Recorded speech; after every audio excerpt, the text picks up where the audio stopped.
بسم اللہ الرحمن الرحیم قل للذين آمنوا يغفروا للذين لا يرجون أيام الله ليجزي قوما بما كانوا يكسبون من عمل صالحا فلنفسه ومن أساء فعليها ثم إلى ربكم ترجعون وَلَقَدْ آتَيْنَا بَنِي إِسْرَائِيلَ الْكِتَابَ وَالْحُكْمَ وَالنُّبُوَّةَ ورزقناهم من الطيبات وفضلناهم على العالمين وآتيناهم بينات من الأمر فما اختلفوا إلا من بعد ما جاءهم العلم بغيا بينهم إن ربك يقضي بينهم يوم القيامة فيما كانوا فيه يختلفون۔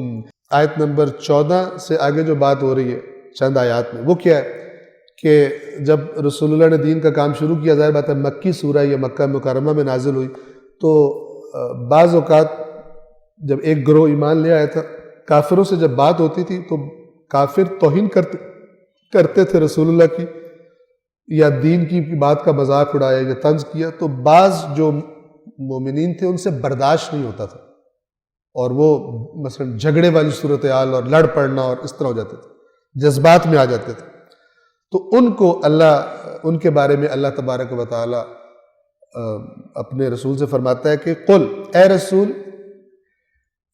ایمان والوں سے کہیے جو اللہ کے ایام پر، ایام اللہ کہ میں عرض کرتا ہوں، جو لوگ ایام اللہ پر عقیدہ نہیں رکھتے یا ایمان نہیں رکھتے، یہاں جو لفظ آیا لا یرجون، امید نہیں رکھتے، اور اگر امید ہوگی تو پھر وہ قیامت تک بنیادی طور پہ قیامت کی بات ہوگی کہ اللہ کے بھی دن آنے ہیں، تم اللہ کے، ویسے سارے دن اللہ کے ہیں لیکن اللہ کے دن آنے ہیں جس دن پھر اللہ مہلت تمہاری ختم ہو جائے گی، پھر وہی ہوگا جو اللہ چاہے گا، صرف پھر تمہاری مرضی اور اختیار ختم ہو جائے گا۔ تو جن کو ان دنوں کی امید نہیں ہے کہ اللہ بھی پکڑ کرے گا، ان کے بارے میں اے رسول مومنوں سے کہیے کہ ان سے درگزر کریں، یعنی الجھے نہیں ان سے، جذبات میں آ کر مطلب اپنے ہدف سے نہ ہٹیں، تاکہ اللہ خود اس قوم کو اس کے کیے کا بدلہ دے۔ آپ کو جو ہدف دیا گیا آپ اس پر چلیں، ان کی حرکتیں اور ان کے کام آپ کو اپنے ٹریک سے نہ اتاریں، وہ تو چاہتے ہی ہیں کہ آپ جو کام کر رہے ہیں اس سے ہٹ جائیں، آپ کو اور چیزوں میں الجھائیں، بلا وجہ کے جھگڑے بنا دیں، بلا وجہ کی مثلا تاکہ وہ پروپیگنڈا کر سکیں۔ تو آپ اپنے ٹریک پر چلیے، اللہ تعالیٰ ان کو ان کے کیے کی جزا دے گا۔ اور اس کا فارمولہ کیا ہے، جزا کیسے ملتی ہے؟ جو نیکی کرے گا وہ اپنے لیے ہی کرے گا، یعنی اس کا فائدہ بھی اسی کو ہوگا، اور جو برائی کرے گا تو اس کا وبال بھی اسی پر آئے گا، اور پھر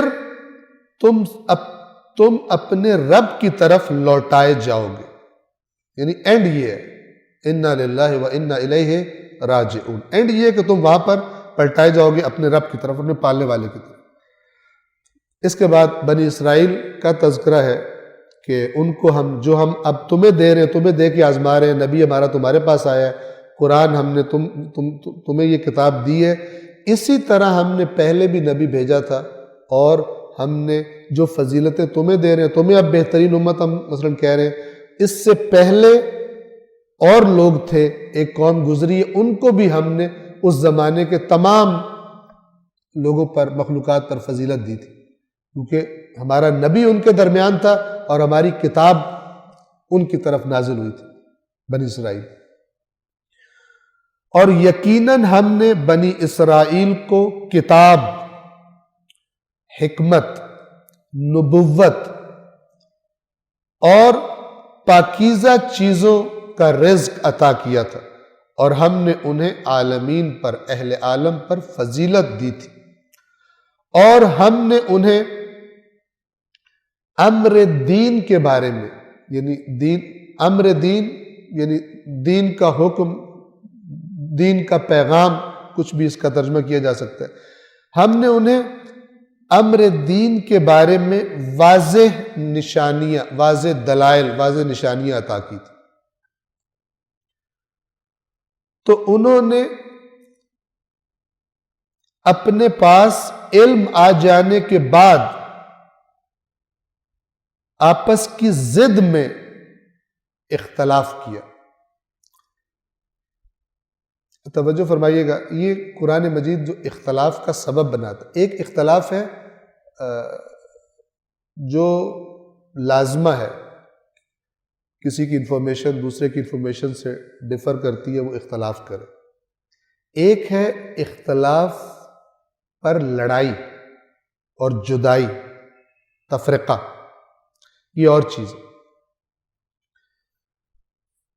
یہاں جس اختلاف کی بات ہو رہی ہے وہ جھگڑے والا ہے. قرآن نے ایک لفظ استعمال کیا ہے، دیکھیں فَمَخْتَلَفُوا، تو انہوں نے اختلاف نہیں کیا الا مگر من بعد ما جاءہم العلم، بعد اس کے کہ علم ان کے پاس آ گیا تھا. اس علم کے آنے کے بعد انہوں نے اختلاف کیا. سبب کیا تھا؟ یہ ریپیٹڈلی قرآن بہت ساری جگہوں پر بتاتا ہے سبب. بغیم بینہم، یہ بغی جو اردو میں لفظ بغاوت اور باغی یوز کرتے ہیں. باغی کسے کہتے ہیں؟ کسی چیز کی طلب میں حد سے تجاوز کر جانا، کسی چیز کو حاصل کرنے کی خواہش میں حد سے، قانون سے، لمٹ سے تجاوز کر جانا، اسے باغی کہتے ہیں. یعنی توجہ فرمائیے گا، یہ جتنا بھی اختلاف ہے اللہ کے واضح دین کے آنے کے بعد، اس کی بیس کیا چیز سبب بنتی ہے؟ کچھ لوگ تقوی سے ہاتھ اٹھا دیتے ہیں اور مثلا کوئی کہتا ہے کہ یہ جو سیٹ خالی ہوئی ہے اس پہ میں بیٹھ جاؤں، باقی باتیں مانوں گا. پھر اس پر پہنچنے کے لیے وہ تھوڑی باتوں کو اوپر نیچے کرتا ہے، کیونکہ اصل ہدف ہے میں نے وہاں پر پہنچنا ہے. یہ بغی ہے. تو اللہ فرماتا ہے کہ آخرت ہم اس کو دیں گے جو زمین میں بڑا نہیں بننا چاہتا. لا یریدون علوا فی الارض ولا فسادا، زمین میں علو، اونچا ہونا، سرکش ہونا، بڑا بننا زمین میں وہ نہیں چاہتا. اللہ کے بندے عاجزی اور انکساری والے ہوتے ہیں.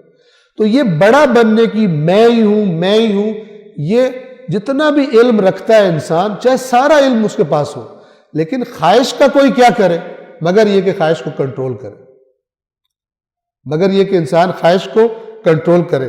میں نے یہ ایک حدیث نوٹ کی تھی، توجہ فرمائیے، آپ کی خدمت میں عرض کرتا ہوں کہ رسول اللہ صلی اللہ علیہ وآلہ وسلم فرماتے ہیں، صلوات پڑھیے محمد وآل محمد.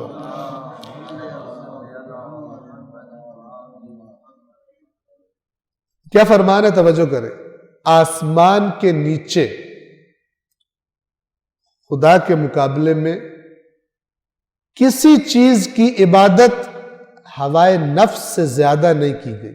یعنی خدا کے مقابلے میں جس کی پرستش کی جاتی ہے سب سے زیادہ جو خدا کے مقابلے میں چیز ہے وہ کیا ہے؟ ہوائے نفس. ہوائے نفس ہی اگلے کام کرواتی ہے، بت بنا لو، فلان کروا لو. اسے پتہ ہے بت کے ہاتھ پلے کچھ بھی نہیں ہے، لیکن اسے اپنی مرضی کرنی ہے. تو نظام توحید تو واضح ہے جو نبی لے کر آیا. اب اس میں سے کیسے میں شکے نکالوں؟ تو کچھ اور میں گھڑوں، پھر وہ بت بنائے گا. اللہ تو یوں ہے، لیکن اگر اس کی عبادت کرو گے تو یہ اللہ تعالیٰ سے خود ہی مکا کر لے گا. بس اصل خواہش ہے اللہ کے مقابلے میں جو آتی ہے وہ انسان کی، چاہے عام آدمی ہو وہ چھوٹے لیول پہ کرپشن کرتا ہے اپنی خواہش کی وجہ سے، اور چاہے بڑے بڑے صاحبان اقتدار ہو کہ وہ پورا سسٹم ہی ایسا ڈیزائن کرے کہ میسز جو ہے مثلا پوری عوام جو ہے وہ گمراہ ہو جائے اس کی وجہ سے. میڈیا ان کے پاس ہو، فلان ان کے جیسے آج دنیا میں کیا جاتا ہے، گمراہ کر دے. ہوتی ہوائے نفس ہے، بغین، حد سے نکال دیتی ہے، جو آگے بڑھا دیتی ہے انسان کو جو اللہ نے لمٹس رکھی. تقویٰ کیا ہے؟ جو انسان کو روک لیتا ہے، لمٹس کراس نہیں کرنے دیتا. چاہے کوئی دیکھنے والا ہے، چاہے کوئی دیکھنے والا، چاہے کوئی پکڑنے والا، گرفت کرنے والا ہے، چاہے گرفت کرنے والا دنیا میں کوئی نہیں ہے، وہ بڑے گرفت کرنے والے سے ڈرتا ہے تو وہ لمٹس میں رہتا ہے، وہ چھوڑ دیتا ہے چیزوں کو، سیکریفائز کرتا ہے، قربانی کرتا ہے. لیکن قرآن نے جو بتایا انسانوں کے جھگڑوں کی وجہ وہ یہ بتائیے۔ صدق اللہ العلی العظیم۔